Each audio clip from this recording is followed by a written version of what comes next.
আজকে মে মাসের 9 তারিখ 2026 সাল। এই মুহূর্তে আমি আছি ঢাকার নারায়ণগঞ্জ জেলার রূপগঞ্জ উপজেলার শীতলক্ষ্যা নদীর পাড়ে।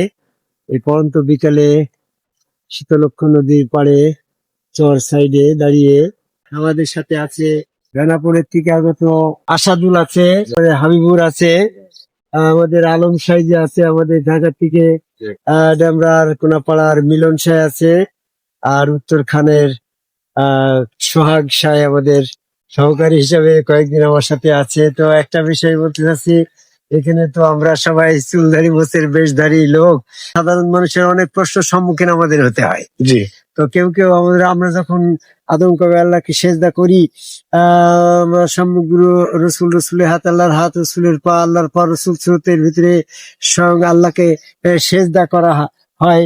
সেই সেজদার সময় অনেকে আমাদের কাছে এরকম প্রশ্ন করে এবং রাগান্বিত হয়ে এমনটা বলে যে এদের কি কোনো ধর্ম আছে? হ্যাঁ, এরা মানুষকে সেজদা করে, বুঝলাম না এদের ধর্মটা কি। এরকম অনেক সময় ধমক টমক দেয়। আমি বলি পানির ধর্ম, পানিকে যে আকারে রাখা হবে সেটাই পানি সেই আকার ধারণ করবে। পানির ধর্ম হচ্ছে তাকে যে আকৃতিতে, যে ভাণ্ডে রাখা হবে সেই আকৃতি ধারণ করবে, এটা পানির ধর্ম। জি, পানি উঁচু জায়গায় ফেলে দিলে নিচু জায়গায় নিচের দিকে যায়, এটা পানির ধর্ম। আগুনে হাত দিলে আগুনে হাত পুড়িয়ে যায়, আগুনের ধর্ম হচ্ছে পুড়িয়ে দেওয়া। জি, এরকম ভাবে প্রত্যেকেরই এক একটা ধর্ম আছে। তো আমাদের ধর্মটা কি, এই ব্যাপারে যারা আমাকে জিজ্ঞাসা করে তাদের আমি সংক্ষিপ্ত দিই। আমাদের ধর্ম বলতে একটাই, যেটা হচ্ছে ইবলিসের অনুসরণ না করা, এটাই হচ্ছে আমাদের ধর্ম। জয় গুরু। ইবলিস আদম সেজদা করে না, আমরা আদম সেজদা করি। তো যে ইবলিস আদম সেজদা করে না, তোমরা না আদম সেজদা করো, বুঝলাম তোমরা ইবলিসের অনুসারী না। তো তোমরা মস্তা রেখেছ কেন? তাহলে ইবলিসের অনুসারী ওই মানে ইবলিস তো আদমকে ভাই আল্লাহকে সেজদা না করি কাফের হয়েছে। জি, সূরা বাকারার 34 নম্বর আয়াত না? জি, তো বর্তমানে যারা তাবলিগ আলা, জামাত ইসলাম, চরমুনা, ফুরফুরা, মানিগঞ্জ, আটুটি, হিজবুত তাহরির, হেফাজত ইসলাম, কাদিয়ানি, টুপি পাগড়ি, জুব্বাদার মতো সমস্ত আছে এই মাদ্রাসাপন্থী, এরা সব আদম কাবাই সেজদা বিরোধী, ইবলিসের অনুসারী। মানে ইবলিসের অনুসারী, আদম কাবাই সেজদা বিরোধী যারা, তারা মোচ কেটে ফেলে। জয় এই গুরু। জন্য আমরা যখন তারা যখন ইবলিসের অনুসরণ করে আর আমরা যখন ইবলিসের অনুসরণ করব না, তো তারা যখন মোচ কেটে ফেলে আমরা মোচ রেখে দিচ্ছি। এই জন্য জয় গুরু। মোচ রাখা আমাদের ধর্ম। আমরা মোচ কেটে ফেলে তুমি রেখে দিবা, এটা কি মোচ রাখার কথা কোরআনের কোনো আয়াত আছে নাকি? আমরা তো জানি মোচ রাখা হারাম, মোচের পানি হারাম। তোমরাই ওই ইবলিসের সাথে বিরোধিতা করতে যাই, তাই বলে কি যে হারাম খাবা নাকি? না, এরকম একটা প্রশ্ন আমাদের করে তো। তো তার উত্তরটা আমি বলি, হারামের মালিক আল্লাহ। তা আল্লাহ কি কোন সময় এই মোচ রাখা হারাম করিয়াছে নাকি? বলছে আল্লাহ করিনি, নবী তো করিয়েছে। আচ্ছা, নবী নাই হারাম করলো, তা আল্লাহ যখন এটা যে তৈরি করে, আদমকে তৈরি করে বেস্তের ভিতরে মোচ রেখে দিয়েছে, সেই মোচ আদমকে দিয়েছে সুন্দর জায়গায়, সুন্দর মতন, আল্লাহর পছন্দ হালাল মনে করি তো দিয়েছে। জি, বেস্তের ভিতরে কি মোচ রাখা হারাম হলে বেস্তের ভিতরে থাকতো আদম? তাহলে মোচটা তখন হালাল ছিল তো। তা আল্লাহ হালাল মনে করে দিল, আর তুমি তাবলিগ আলা হাজী সাহেব তুমি বলছো যে মোচ রাখা হারাম নবী করেছে। এই নবী এটাতে হারাম করে নাই। কারণ হচ্ছে কোন হালাল বস্তুকে আল্লাহ যেটা হালাল করে সেটা নবী হারাম করে না। সূরা তাহরিমের 1 নম্বর আয়াত খুলে দেখ, আল্লাহ নবীকে বলছে আমি যা কিছু হালাল করেছি তা তুমি হারাম করতে পারো না। তাহলে নবী তো আল্লাহর হুকুমের বাইরে যায় নাই। তাহলে নবী অবশ্যই, যেহেতু আল্লাহর পছন্দের জায়গায় মোচ দিয়েছে আর নবী এইটা আল্লাহ হালাল মনে করে দিয়েছে, বেহেশতের ভিতর ছিল তাহলে তো হালাল ছিল।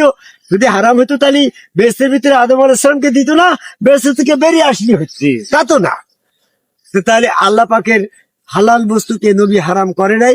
তোমরা বলছো নবী এরকম ভাবে বুঝেছে, তো নিষেধ করেছে, তাই সেটা তাহলে নবী কি আল্লাহ পাকের বিরুদ্ধে যাবে নাকি? বলছে না, নবী সৎ কাজের আদেশ করে, অসৎ কাজের নিষেধ করে। তো মোচ রাখাটা অসৎ কাজে নিষেধ করলো। আল্লাহ যদি এটা সৎ মনে করে দেয় আর নবী যদি এটা অসৎ মনে করে, তাহলে তো নবী আল্লাহ বিরোধী হয়ে যায়। তা তো হতে পারে না। তাই তোমরা যেটা বলছো যে নবী এটারে অসৎ মনে করে নিষেধ করেছে, এটা ভুল কথা। বরং নবী এইটারে কোরআনে আয়াত ফলো করছে, সূরা আল ফাতের 23 নম্বর আয়াত, যে হে নবী তোমার প্রাচীন কাল থেকে যে সুন্নত চলে আসছে তুমি সেটা পরিবর্তন করো না। পূর্বের রসুলের জন্য যে সুন্নত ছিল সে তোমার জন্য একই নিয়ম। সূরা বনী ইসরাঈলের 77 নম্বর আয়াত। কাজেই নবী মোষ রাখা হারাম করে নাই, মোষ কাটাও নাই। এই জন্য আমরা ইবলিসের অনুসারীরা মোষ কেটে ফেলে, আমরা মোষ রেখে দিছি হালাল মনে করি তাই রাখি। হারাম হইতে তো আমরা রাখতাম না।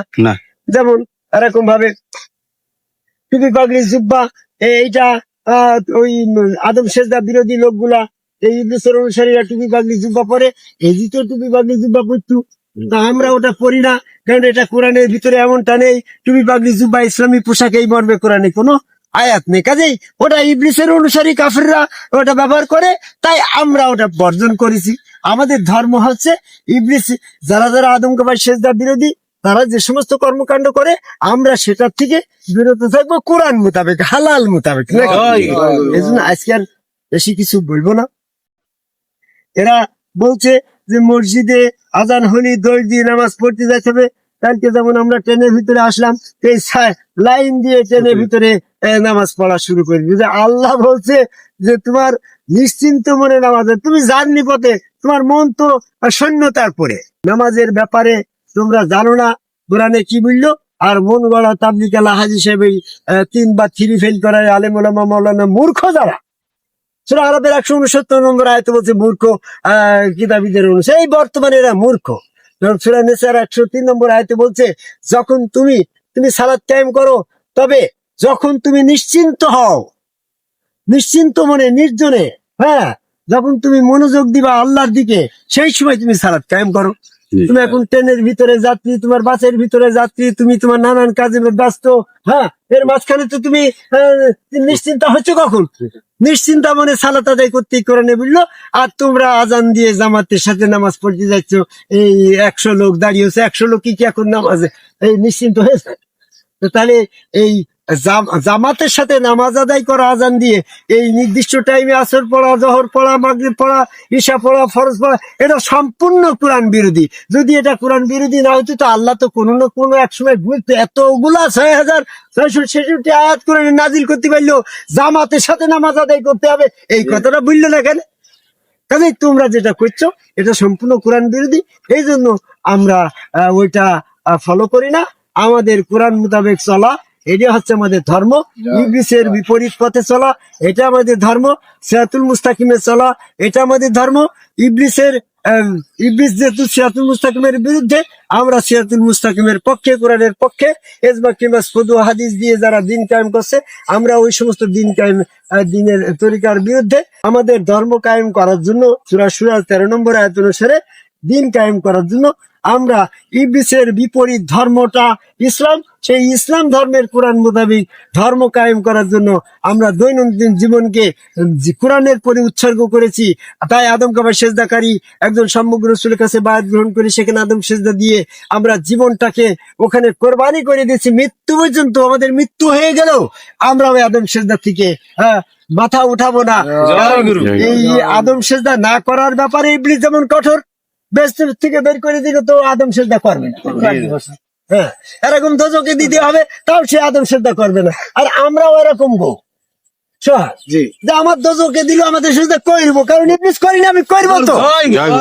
আমার বেহেশত না হয় না হবে, আমি ইবলিস আদম সেজদা করিনি, আমি ওটা করি যাবো, তাতে আমার বেহেশত হয় হোক না হয় না হোক, আমার জীবন পর্যন্ত, মৃত্যু পর্যন্ত আমি এই পথে থাকবো। ইবলিসের বিপরীত ধর্মটাই আমাদের ধর্ম।